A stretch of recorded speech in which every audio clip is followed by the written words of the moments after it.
B.Ed second year 4th semester. அதில் வந்து பார்த்தீங்கன்னா பாலினம், பள்ளி மற்றும் சமூகம் இந்த சப்ஜெக்ட்ல தான் ஒவ்வொரு யூனிட்டுக்கும் இம்பார்ட்டன்ட் 10 மார்க் கொஸ்டினும் அதுக்கு கீழே என்னென்ன முக்கியமான தலைப்புகள் வரும்னு சொல்லி தான் இப்போ நம்ம நடத்திட்டு இருக்கோம். சரிங்களா?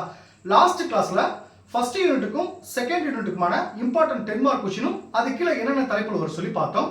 இன்னைக்கு கிளாஸ்ல வந்து பார்த்தீங்கன்னா தேர்ட் யூனிட்டுக்கும் ஃபோர்த் யூனிட்டுக்குமான இம்பார்ட்டன்ட் 10 மார்க் கொஸ்டினும் அது கீழே என்னென்ன தலைப்புகள் வரும் சொல்லி தான் இன்னைக்கு நம்ம பார்க்க போறோம். சரிங்களா? நாளைக்கு வந்து நான் 5th யூனிட்டுக்கான இம்பார்ட்டன்ட் 10 மார்க் கொஸ்டினும் அது கீழே என்னென்ன தலைப்புகள் வரும் சொல்லி நான் கொடுத்துட்றேன். அதோட வந்து பார்த்தீங்கன்னா 3 சப்ஜெக்ட்டுக்கான இம்பார்ட்டன்ட் 10 மார்க் கொஸ்டினும் அது கீழே என்னென்ன தலைப்புகள் சொல்லி நம்ம கிளாஸ்ல ஜாயின் பண்ணி எல்லாத்துக்கும் நான் அனுப்பிச்சிட்டேன். அந்த யோகா பேப்பர் ஒரு பேப்பர் மட்டும் இருக்கு, அதை நான் எழுதிட்டு இருக்கேன். அதை எழுதி முடிச்சுட்டு நம்ம கிளாஸ்ல ஜாயின் பண்ணி எல்லாத்துக்கும் நான் அனுப்பிச்சிடுவேன். சரிங்களா? ஓகே, இப்போ நம்ம சப்ஜெக்ட் போவோம். இப்போ பார்த்தீங்கன்னா பாலினம், பள்ளி மற்றும் சமூகம். அதில் வந்து தேர்ட் யூனிட் பார்த்தீங்கன்னா பாலினமும் பள்ளி கலை திட்டமும் இதான் தேர்ட் யூனிட். சரிங்களா? இந்த தேர்ட் யூனிட்ல வந்து பாத்தீங்கன்னா மொத்தம் மூணு இம்பார்ட்டன்ட் 10 மார்க் கொஸ்டின் இருக்கு. ஃபர்ஸ்ட் கொஸ்டின் பாருங்க, கல்வியில் பாலின ஒருபுறச் சார்பு. செகண்ட் கொஸ்டின் பாருங்க, மாற்று பாலினத்தவர் கல்வி, வேலை மற்றும் வாழ்க்கை திறன்களில் தேர்ச்சி பெறுதல். தேர்ட் கொஸ்டின் பாருங்க, பாலின சமத்துவத்திற்கான பள்ளி கலை திட்டத்தை உருவாக்குதல். இந்த 3 கொஸ்டின் படிங்க. இதுல இருந்து கண்டிப்பா உங்களுக்கு ஒரு 10 மார்க் கொஸ்டின் வந்துரும். சரிங்களா? இப்போ இந்த ஒவ்வொரு 10 மார்க்லயும் என்னென்ன தலைப்புல ஒரு சொல்லி நம்ம பார்க்க போறோம். சரிங்களா?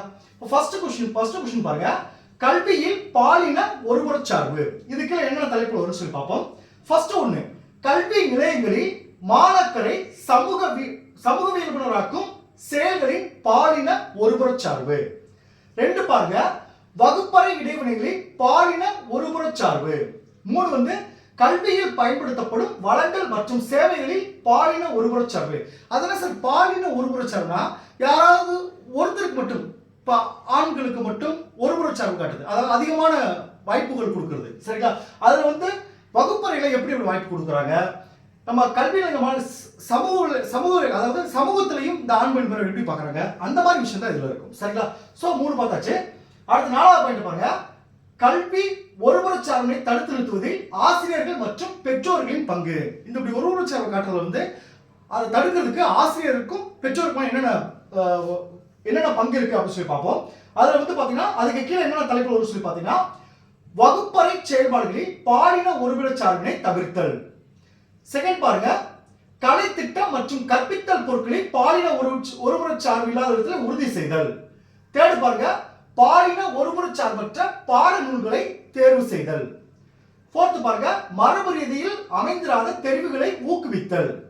அடுத்து 5th பாருங்க, ஆசிரியர் தன் மாணவரின் அடைவு தேர்ச்சி குறித்து சம எதிர்பார்ப்பு கொண்டிருத்தல். இந்த சப்ஜெக்ட் கொடுத்து பாருங்க, இந்த தலைப்பை வச்சே உங்களுக்கு ஐடியா கிடைச்சிடும். ஸோ இந்த தலைப்பை வச்சு இதை தான் எழுத போகிறோம், உங்களுக்கு ஈஸியாக ஐடியா கிடைச்சிடும். அதனால தான் இந்த சப்ஜெக்டை பொறுத்தளவுக்கு உங்களுக்கு ஈஸியாக இருக்கும். பட் இந்த பாயிண்ட் மட்டும் நல்லா நீங்க மனப்பாடம் பண்ணிக்கங்க. சரிங்களா? ஸோ இப்போ இந்த ஃபர்ஸ்ட் கொஸ்டின் வந்து பார்த்தீங்கன்னா மொத்தம் வந்து 4 தலைப்புகள் இருக்கு. அந்த 4வது தலைப்பு கீழே தான் உங்களுக்கு 5 தலைப்புகள் இருக்கு. சரிங்களா? ஓகே, இப்போ செகண்ட் கொஸ்டின் போவோம். மாற்று பாலினத்தவர் கல்வி, வேலை மற்றும் வாழ்க்கை திறன்களில் தேர்ச்சி பெறுவதில் வாய்ப்பளித்தல். இதுல ஃபர்ஸ்ட் பாயிண்ட் பாருங்க, மாற்று பாலினத்தவர் அல்லது 3ஆம் பாலினத்தவர் என்பதன் விளக்கம். செகண்ட் பாயிண்ட் பாருங்க, மாற்று பாலினத்தவரின் பிரச்சனைகள். இந்த மாற்று பாலின பிரச்சனைகள் என்னென்ன பிரச்சனைகள் இருக்கு அதுக்கு என்ன பார்த்தீங்கன்னா, 2 மடங்கு வேலையின்மை, 2 பணியிடத்தில் பாலியல் துன்புறுத்தலுக்கும் அவமதிப்புக்கும் ஆளாதல். தேர்ட் வந்து பாத்தீங்கன்னா, குறிப்பிடத்தக்க அளவில் தம் வாழ்க்கை தொழிலை இழத்தல். அடுத்து 4th பாருங்க, உயரளவு ஏழ்மை. அடுத்து 5th பாருங்க, கணிசமான அளவில் தங்குமிடம் கிடைக்காது இருத்தல். இந்த 5 பாயிண்ட் இதுக்குள்ள வரும். அடுத்து 3வது பாருங்க, 3ஆம் பாலினத்தவருக்கு கல்வி மற்றும் வேலை வாய்ப்பு அளித்தல். 4வது பாயிண்ட் பாருங்க, 3ஆம் பாலினத்தவருக்கு வாழ்க்கை திறன்களில் தேர்ச்சி பெற வாய்ப்பளித்தல். அந்த தேர்ச்சி பெற வாய்ப்பளித்தல் கீழே என்ன பாயிண்ட் வருது பாருங்க. 1 வாழ்க்கை திறன்கள் என்பதன் வரையறை, முக்கிய வாழ்க்கை திறன்கள். 3 வாழ்க்கை திறன்களின் முக்கிய வகைகள், அது கீழே ஒரு 3 இருக்கு. சிந்தனை சார்ந்த திறன்கள், சமூக திறன்கள், மனவளர்ச்சி திறன்கள். சரிங்களா? அப்ப இந்த சப்ஜெக்டை பொறுத்தளவுக்கு மொத்தம் 4 பாயிண்ட் இருக்கு. அந்த 4வது பாயிண்ட் கீழே தான் இது வரும். சரிங்களா? இப்படி எடுத்து நீங்க பாக்ஸ் பண்ணிட்டாவே வந்து உங்களுக்கு அரியரே வராது. சரிங்களா? ஓகே, இப்போ தேர்ட் கொஸ்டின் பாருங்க, பாலின சமத்துவத்திற்கான பள்ளி கலை திட்டத்தை உருவாக்குதல். இதுல வந்து 2 பாயிண்ட் தான் இருக்கு. 1 பாலின சமத்துவ கலை திட்டத்தை உருவாக்குவதில் கவனத்தில் கொள்ள வேண்டியவை. அது 2 பாருங்க, பாலின சமத்துவ முறையை கலை திட்டத்தை உருவாக்க முயலும் போது 6 முக்கிய பண்புகளை கவனத்தில் கொள்ள வேண்டும். இந்த 6 முக்கிய பண்புகள்னா அதுக்கு கீழே தலைப்புகள் கிடையாது, 6 பாயிண்டா தான் இருக்கு. அது நம்ம கிளாஸ் நோட்ஸ் அனுப்பிச்சிருப்போம், உங்களுக்கு அது படிக்க ஈஸியா இருக்கும். சரிங்களா? இதுதான் உங்களுக்கு தேர்ட் யூனிட். அது 4th யூனிட் பாருங்க, மகளிர் மற்றும் பெண்கள் பாதுகாப்பு. இந்த 4th யூனிட்டை பொறுத்தளவுக்கு மொத்தம் வந்து பாத்தீங்கன்னா உங்களுக்கு 4 கொஸ்டின் இருக்கு. சரிங்களா? ஃபர்ஸ்ட் கொஸ்டின் பாருங்க, பள்ளி குடும்பம் மற்றும் பணிபுரியும் இடங்களில் சிறுமிகள் மற்றும் பெண்களின் பாதுகாப்பு. 2 பாலியல் கொடுமைகளும் வன்முறைகளும். 3 பாலியல் துன்புறுத்தல்களையும் வன்கொடுமைகளையும் தடுப்பதில் கல்வியின் பங்கு பணிகள். 4 பெண்ணின் உடலை பண்டமாக கருதலை எதிர்த்தல். நான் உங்களுக்கு இம்பார்ட்டன்ட் கொஸ்டின் கொடுக்கும்போது இந்த சப்ஜெக்ட்ல 3 தான் கொடுத்துருப்பேன், ஒரு கொஸ்டின் எக்ஸ்ட்ரா கொடுத்துருக்கேன், ஏன்னா அந்த பாயிண்ட் மட்டும் நீங்க படிச்சுக்கிற மாதிரி. சரிங்களா? இதுல ஃபர்ஸ்ட் கொஸ்டின், பள்ளி குடும்பம் மற்றும் பணிபுரியும் இடங்களில் சிறுமிகள் மற்றும் பெண்களின் பாதுகாப்பு. அதுல ஃபர்ஸ்ட் பாயிண்ட் பாருங்க, குடும்பத்தில் பெண்களுக்கு எதிரான வன்முறைகளும் அவர்களுக்கு அளிக்கக்கூடிய பாதுகாப்பும். அதுக்கு கீழே முதல் பாயிண்ட், குடும்பத்தில் நிகழக்கூடிய வன்முறை. என்னென்ன வன்முறை நிகழும்?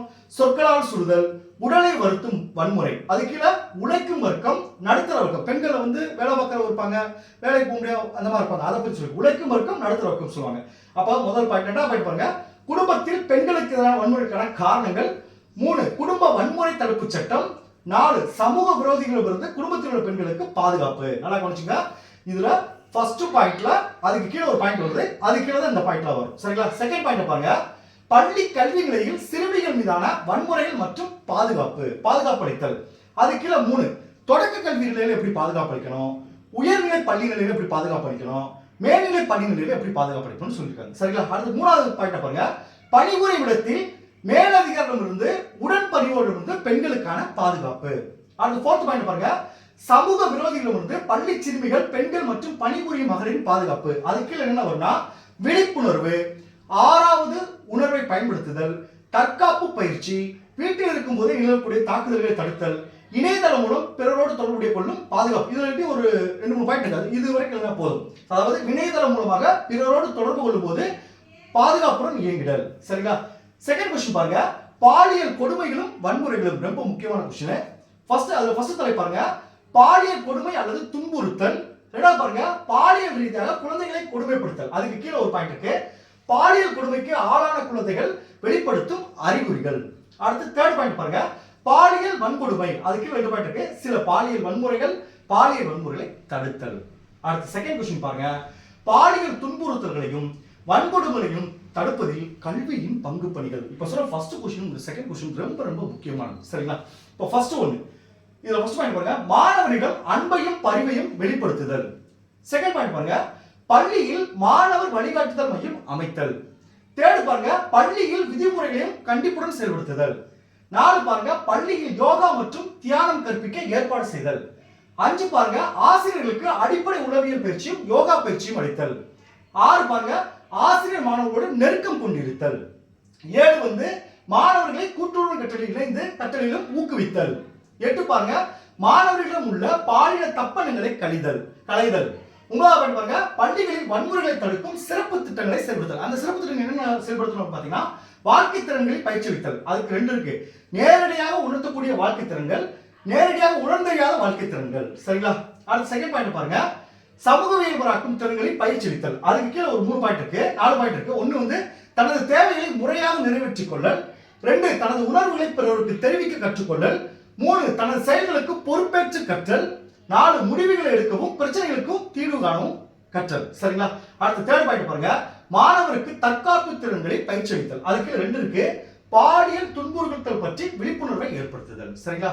கடைசி கொஸ்டின் பாருங்க, பெண்ணின் உடலை பண்டமாக கருதுதலை எதிர்த்தல். இதுக்கு 2 தலைப்பு இருக்கு. 1 பெண்ணின் உடலை பண்டமாக கருதல் எதிர்த்தல், ஆசிரியரின் பங்கு பணிகள். 2 பாருங்க, பெண்ணின் உடலை பண்டமாக கருதல் எதிர்த்தலில் பெற்றோர்களது பங்கு பணிகள். சரிங்களா? சோ இந்த சப்ஜெக்ட் 4 யூனிட் முடிஞ்சு, இன்னும் லாஸ்ட் யூனிட் மட்டும் நாளைக்கு நான் இம்பார்ட்டன்ட் 10 மார்க் கொஸ்டின் அதுக்கு என்னன்னு தலைப்பு வரும் சொல்லிடுறேன். சரிங்களா? இது எல்லாமே நம்ம கிளாஸ்ல ஜாயின் பண்ணுறதுக்கு நான் அனுப்பிச்சிடுவேன். Okay, thank you students. நம்ம அடுத்த கிளாஸ்ல பார்ப்போம்.